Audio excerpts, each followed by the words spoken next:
नमस्ते and welcome to our special show भगवान कटघरे में। पिछले कुछ दिनों से पूरे देश का फोकस एक आदमी पर है। कुछ लोग इन्हें मूर्ख समझते हैं, पर कुछ लोग इन्हें नायक के रूप में देखते हैं। लाइव शो सर, आज पोल खुलेगी इसकी। जब मुसीबत आती है तो भगवान को याद किया जाता है, लेकिन इनके मुताबिक भगवान आज खुद मुश्किल में है। मिलिए हमारे खास मेहमान मिस्टर गोपाल राव से। तो गोपाल जी, ये बताइए कि आप भगवान के इतने खिलाफ क्यों हैं? ये भ्रांति मीडिया की फैलाई हुई है। ये केस धर्म का है ही नहीं। यहाँ बात मेरी तकलीफों की है और यहाँ सवाल किसी धर्म का नहीं है बल्कि मानवता का है। तो मतलब भगवान का कोई अस्तित्व नहीं? हवे हूँ शू कहूँ। मेरे पापा के बारे में पूछते तो मैं बता देता। उनकी डेथ हो चुकी है, जिसे कभी देखा ही नहीं, तो मैं कैसे कह दूं कि वो फैक्ट है या फिक्शन। वो तो इंश्योरेंस वालों ने बताया कि भगवान धरती पर आए और मेरी दुकान तोड़ गए, इसीलिए ईश्वर को बुलाया मैंने। तू तो खुद नास्तिक है, तेरा क्या भला होगा? जा करम जले। गला सूख गया होगा, चुसो।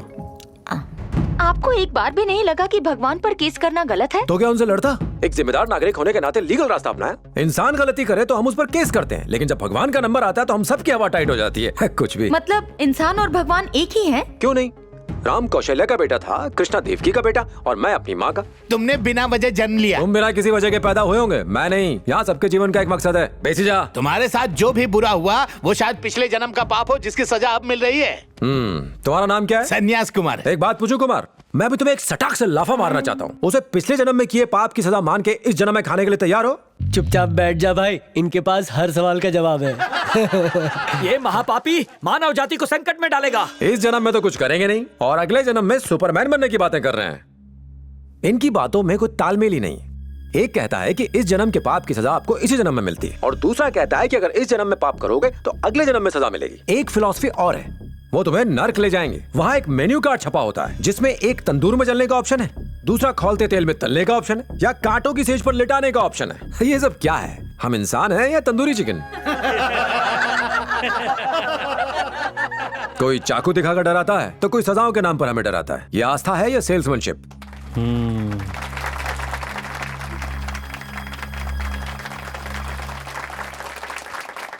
गोपाल जी कहते हैं जो भी होता है उसके पीछे दैविक शक्ति होती है। अच्छा, तुमने वो दैविक शक्ति देखी है या फिर किसी और ने उसे देखा है?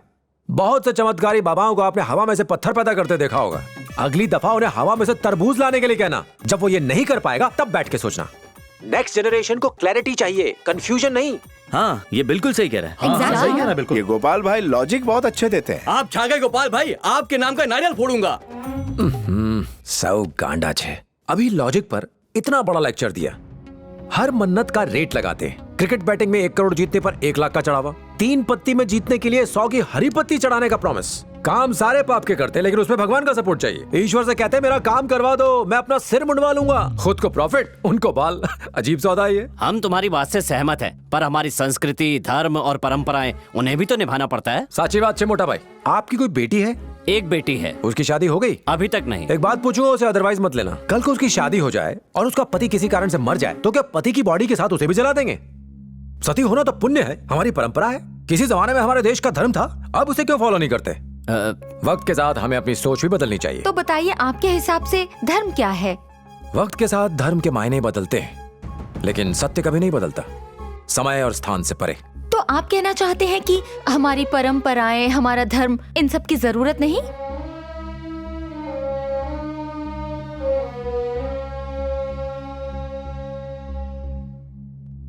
आज जिस तरह लोग धर्म को अंधे होकर फॉलो कर रहे हैं, वो एक दूसरे के दुश्मन बन गए। इससे हम अपने कर्तव्यों से विमुख हो जाते हैं और हथियार उठाने को मजबूर होते हैं। एक बात दावे से कहता हूं, इंसान एक पत्थर को भगवान बना सकता है, लेकिन अगर भगवान है तो हर इंसान को इंसान बनाकर दिखाए।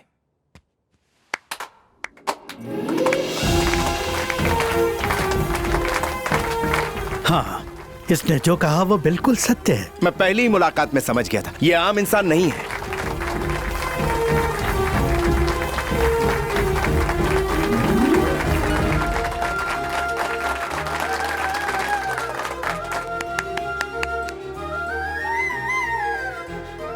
सर, अपनी इंश्योरेंस कंपनी का इंश्योरेंस तो है ना?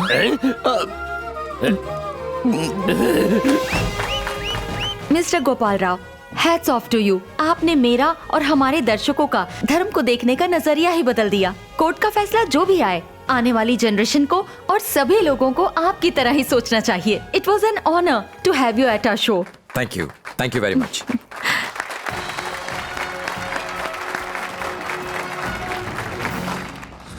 एक दिन किसी ने इस ग्राउंड पर एक पत्थर रख दिया और अगले दिन लोगों ने उस पर हार और फूल चढ़ा दिए। अब तो मंदिर बनाकर उसकी पूजा भी कर रहे हैं। पूरे एरिया में यही एक ग्राउंड है, हम कहीं और नहीं खेल सकते। म्यूनिसिपैलिटी ने ऐसे नहीं हटाया तो हम डायरेक्ट गोपाल राव से जाकर कंप्लेंट कर देंगे तुम्हारी। वहाँ तक जाने की क्या जरूरत है, वो तो हमें भी नहीं छोड़ेगा। ठीक है, कल तक मंदिर हट जाएगा। और सभी लोगों को आपकी तरह ही सोचना चाहिए। It was an honour to have you at our show. Thank you very much.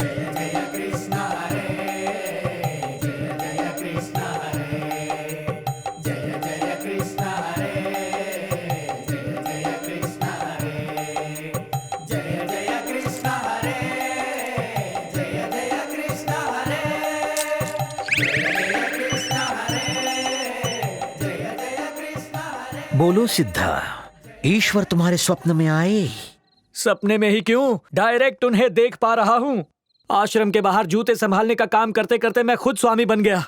वो भी क्या दिन थे, प्रसाद में मिले केले खाता था और आजकल छुप के टॉयलेट में बैठकर खजूर खाने पड़ रहे हैं। अब सहन नहीं होता स्वामी, मुझे इस मुसीबत से निकालो। ये अनुचित होगा सिद्धा, आमरण अनशन तोड़ोगे, भक्तों का विश्वास उठ जाएगा। कौन से भक्तों की बात कर रहे हो स्वामी? यहाँ तो सिर्फ माइक वाला और मंडप वाला ही है, वो भी मेरे मरने का इंतजार कर रहे हैं। हर 5 मिनट में केला खाता था, अब अकेला भूखा मर रहा हूँ।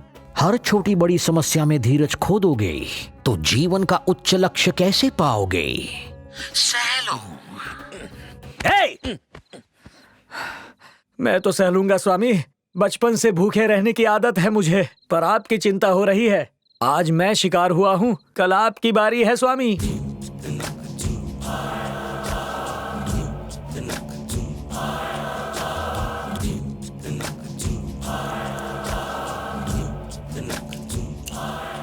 स्वामी जी, वॉच का क्या करूं? आजकल तो लैपटॉप का जमाना है। आप तो हवा में महल बना लेते हैं, लैपटॉप तो बहुत छोटी चीज है।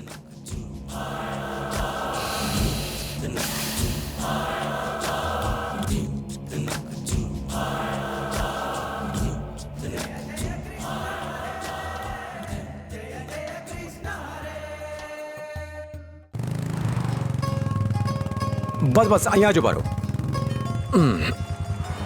ये मेरी वाइफ का घर है। ये तेरे ससुर का घर है। तेरा घर तेरी वाइफ का घर है। वो जो भी हो। मोक्षा, मोक्षा, वॉल्यूम बढ़ा ना मामू। अरे अगर पता चल गया कि मैं हूं तो दरवाजा नहीं खोलेंगे। अंदर से लॉक होगा, कूदना पड़ेगा। कुछ ज्यादा ही ऊंचा है ये मेरे बस की बात नहीं लग रही है। जरा यहाँ ना भाई। क्या चाहिए? तुम्हारी मदद चाहिए। अपने हाथ का सपोर्ट दो, दरवाजा फाड़ना है।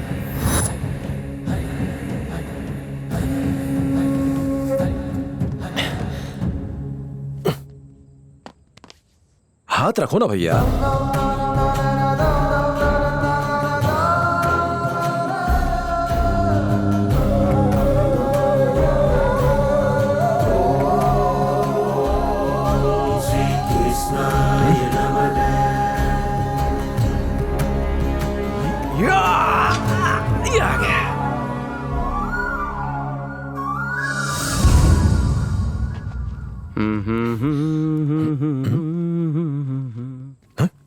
तुम कैसे आ गए? जैसे तुम आए दीवार फान के। अब ठीक है, तुम यहीं रुको। ओके।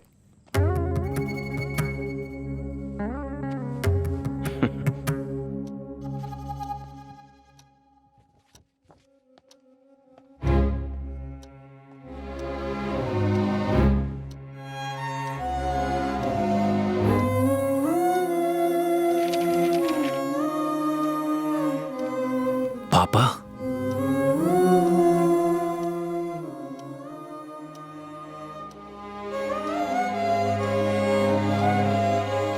आप यहाँ क्यों आए हैं?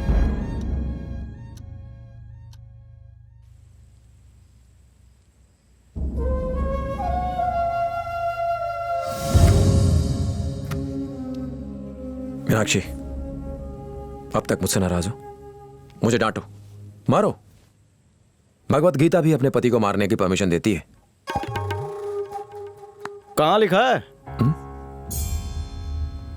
यहाँ हूँ। हेलो। तुम यहाँ किस लिए आए हो? तेरी सेटिंग करवाने। ये कृष्ण जी हैं, हमारे घर के ओनर। इन्होंने अपने घर में मुझे शरण दे रखी है। अच्छी बात है, चलती हूँ। मीनाक्षी, मैं तुम्हें यहाँ लेने आया हूँ और मोक्ष मेरे बिना कैसे रहेगा? मेरे लिए नहीं तो उसके खातिर केस वापस लो। ये नहीं बदलेगी, चलो यहां से।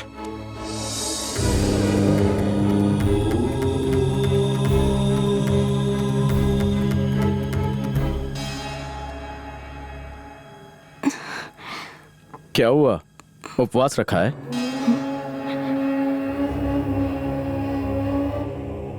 उपवास का मतलब ईश्वर के पास रहना है, पर तुम और दूर चली गई।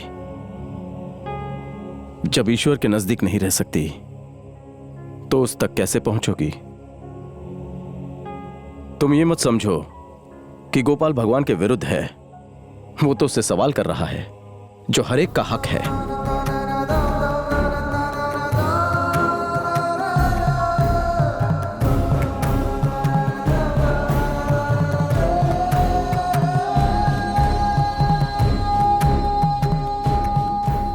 गोपाल वर्सेस गॉड, ये केस अब देश की जनता में सबसे बड़ी चर्चा है। गोपाल की भगवान को लेकर नई सोच ने लोगों की सोच को बदला। क्या अदालत का फैसला इससे प्रभावित होगा? आने वाला वक्त ही बताएगा कि केस क्या मोड़ लेता है। Wait and C.